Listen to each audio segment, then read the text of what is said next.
Hey, I hang out at a Chapel Hill salon called Cutters.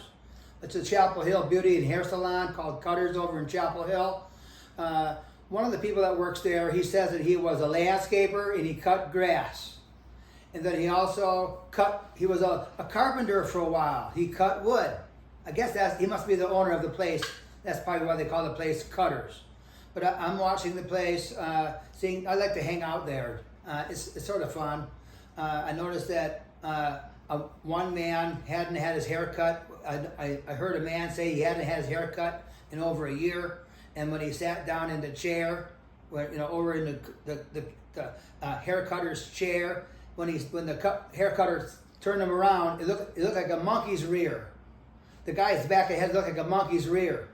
And over there's a lady trying to figure out what this Chinese woman was trying to explain to her.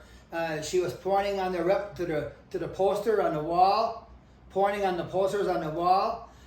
She wanted something done with her hair, and she could speak a lick of English, but the hairstylist was having a hard time understanding what she was not saying.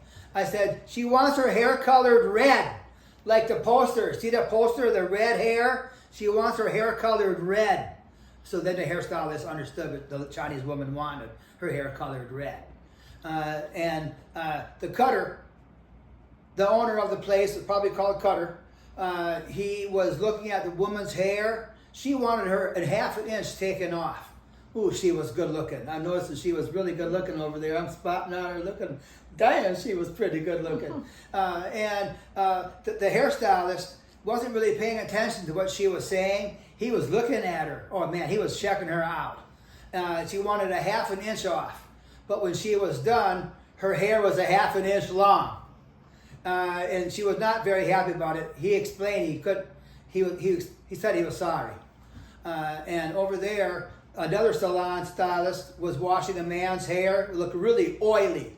And I noticed that same oily scalped man had come in there 2 weeks in a row now.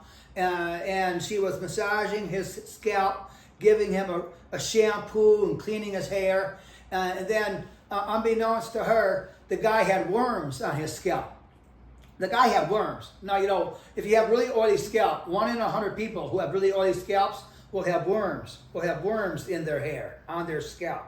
And sure enough, when the man left, she came over to me and says, "What's this on my fingers?" I said, "Lady, you got worms in your finger." I had to take a knife and peel back her finger flange of her meat, of her nail. No, the whole fingertip was full of worms. And about 16 or 17 little worms. I said, "Lady, don't you know that you're never supposed to wash a man's hair that's got really oily? It's got worms. Wear gloves from now on." And then over here was a guy named Terry, but he liked to be called Teresa. Remember now I said this place has a salon. This salon has a waxing station. And this guy named Terry, but he liked to be called Teresa, he came in too quick. He came in usually to get your hair face waxed. The whiskers wax off of your face. You have to have it about a half an inch long, so the wax and muslin can be taken off easier to rip the hair out the pustules. And he said, I said, "Buddy, wait until your hair is about a half an inch long. A quarter inch don't cut it. You got to be longer. A half an inch long. A half an inch long." That salon ought to be called a half an incher.